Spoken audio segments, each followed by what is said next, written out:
بسم الله الرحمن الرحيم.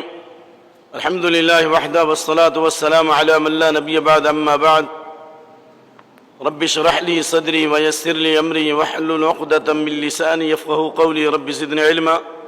اللهم زينا بزينة الإيمان واجعلنا هداة مهتدين. سوال یہ کیا گیا کہ ایک آدمی نے برائی کا ارادہ کیا اور اس نے برائی نہیں کی، تو کیا اس کی برائی لکھی جائے گی یا نہیں لکھی جائے گی؟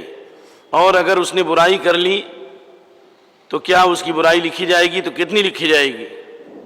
اور اگر اس نے نیکی کا ارادہ کیا اور نیکی نہیں کی تو کیا نیکی لکھی جائے گی یا نہیں لکھی جائے گی؟ اور اگر نیکی کر لیا تو کتنی نیکی لکھی جائے گی؟ یہ ایک سوال، اہم ترین سوال ہے، جس کا جواب بخاری و مسلم کی حدیثوں میں موجود ہے۔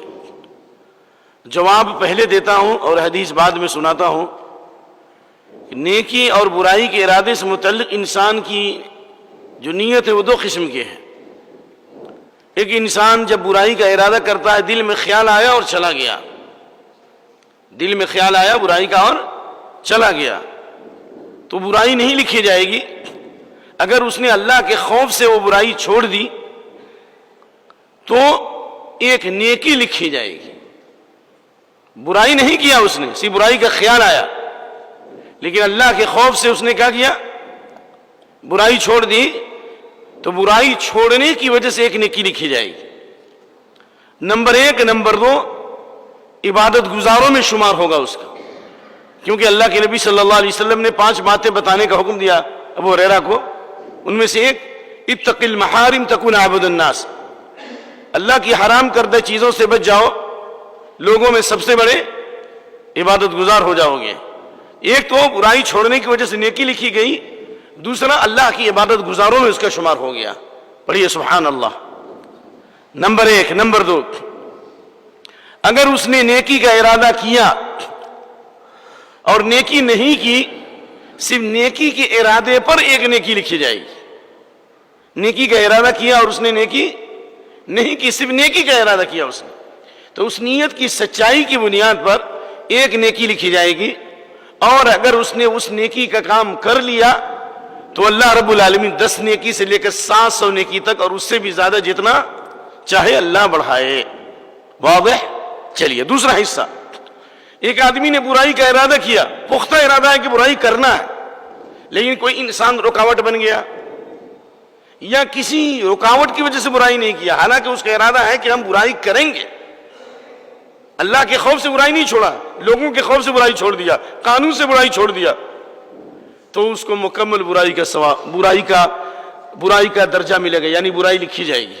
مثال کے طور پر اللہ کے نبی صلی اللہ علیہ وسلم نے فرمایا، القاتل والمقتول کلاہما فی النار، القاتل والمقتول کلاہما فی النار، قتل کرنے والا جس کو قتل کیا جائے وہ دونوں جہنم میں ہیں۔ آپ صلی اللہ علیہ وسلم سے پوچھا گیا، هذا القاتل فما بعد المقتول، قاتل کو تو جہنم میں اللہ داخل کرے گا کیونکہ وہ بہت بڑا جرم ہے، لیکن مقتول جو قتل کیا گیا اس کو جہنم میں کیوں ڈالا جائے گا؟ جواب، انہ کان حریصا علی قتل صاحبہ، اس لیے کہ اپنے ساتھی کے قتل کے اوپر حریص تھا، اس کی بھی نیت یہ تھی کہ میں اپنے ساتھی کو قتل کر دوں، نیت تھی لیکن وہ کامیاب نہیں ہو سکا۔ تو نیت میں فساد کی وجہ سے اور قتل کے ارادے کی وجہ سے مکمل قتل کا گناہ اس کے سر لکھا جائے گا۔ اللہ اکبر۔ تو اس سلسلے میں حدیث ہے، وہ ایک حدیث یا 2 حدیث آپ کو مختصر سنا دوں۔ بخاری شریف حدیث نمبر 6491، 6491، مسلم شریف 131، ان اللہ كتب الحسنات والسیئات ثم بین ذلك، اللہ نے نیکیاں بھی لکھی، برائیاں بھی لکھ دی، اور پھر اللہ نے واضح کر دیا، فمن ہم بحسنۃ فلم يعملها، جس نے نیکی کا ارادہ کیا اور اس نے نیکی نہیں کی، كتب اللہ له عنده حسنہ، اللہ عنده حسنۃ کاملہ، ایک مکمل نیکی لکھی جائے گی۔ فإن وهم بها فعمل بها، اور اگر اس نے نیکی کر لی، كتب اللہ له عنده 10 حسنات الى 700 ضعف، ایک نیکی سے 10 نیکی سے 700 نیکی تک لکھی جائے گی۔ ومن ہم بسیئۃ فلم يعملها، برائی کا ارادہ کیا برائی نہیں کی تو اللہ رب العالمین اس کے لیے ایک نیکی لکھے گا، یعنی برائی کا ارادہ کیا نہیں کیا اللہ کے خوف سے، یہ مطلب ہوگا۔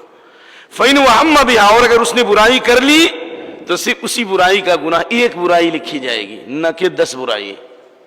یہ اللہ کا. لیکن اگر پختہ ارادہ ہے برائی کا، ہم کے معنی ارادہ آنا جانا، وَلَقَدْ هَمَّتْ بِهِ وَهَمَّ بِهَا لَوْلَا أَن رَأَىٰ بُرْهَانَ رَبِّهِ. زلیخا، یعنی جس کو زلیخا کہتے ہیں، زلیخا حدیث میں نام نہیں ہے، عزیز کی بیوی نے ارادہ کیا حضرت یوسف علیہ السلام کے ساتھ برائی کا، اور حضرت یوسف کے دل میں بھی برائی پیدا ہو جاتی. کب؟ اگر اللہ کی طرف سے کوئی نشانی نہیں دیکھتے. اللہ تعالیٰ نے کیا فرمایا کہ ان کے دل میں بھی برائی پیدا ہو جاتی. لولا ان رأى برہان ربی، اگر اللہ تعالیٰ اپنی نشانی انہیں نہیں دکھلاتا اور اللہ ان کے سینے کو روشن نہیں کرتا.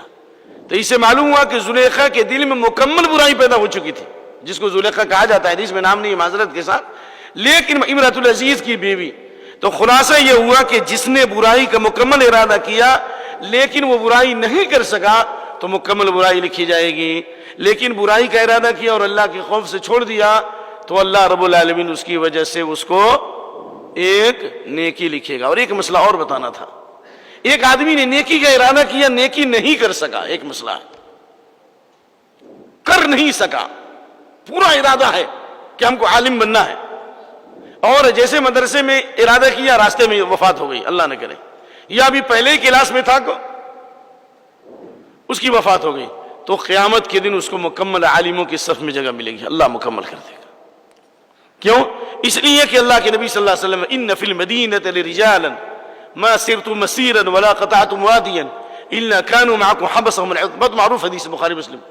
مدینے میں کچھ لوگ ایسے ہیں جنہوں نے تمہاری طرح دشوار گزار گھاٹیوں سے سامنا نہیں کیا، بھوک پیاس برداشت نہیں کی، مدینے میں ہے، لیکن غزوہ تبوک میں صحابہ نے بھوک اور پیاس برداشت کی. آپ نے فرمایا وہ تمہارے ساتھ ہیں. شریک فی الاجر و شریک فی العمل، یہ قاعدہ ہے، شریک فی العمل اور شریک فی الاجر.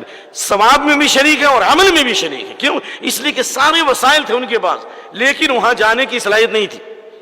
تو اس لیے حسن بصری کہتے ہیں نیت المومن خیر من عملہ، اگر انسان کی نیت صحیح ہو تو اس کو عمل کا مکمل ثواب ملتا ہے. مثال کے طور پر کچھ لوگوں کی جماعت چھوٹ گئی، جماعت چھوڑنے والے کی 2 صورت ہے. ایک جو غفلت کی وجہ سے جماعت چھوڑا تو وہ تو 2 نمبر کے کھاتے میں جائے گا، مار پڑے گی اس کی. لیکن ایک آدمی نے اسباب اختیار کیا، وضو کیا، پوری کوشش کی، اور مسجد آیا دیکھا جماعت ختم ہو گئی، تو اللہ کے نبی کی حدیث ہے من توضأ فاحسن الوضوء ثم راح الى المسجد فوجد الناس قد صلوا اعطاه الله اجر من صلى وحاضرها لا ينقص ذلك من اجورهم شيئا. صحیح الترغیب. جس نے اچھی طرح وضو کیا اور مسجد آیا اور دیکھا کہ نماز ختم ہو چکی ہے تو اس کو جتنے مسجد میں لوگ موجود ہیں جنہوں نے جماعت کے ساتھ نماز پڑھی اس کا مکمل ثواب ملے گا، کیونکہ اس نے نیت بھی کی اور پہ غور کرو، اور پہ کیا کرو؟ غور. نیت بھی کی اور کوشش بھی کی. اللہ ہم سب کو توفیق دے. جزاکم اللہ خیر. جزاکم اللہ شیخ، بارک اللہ فیک.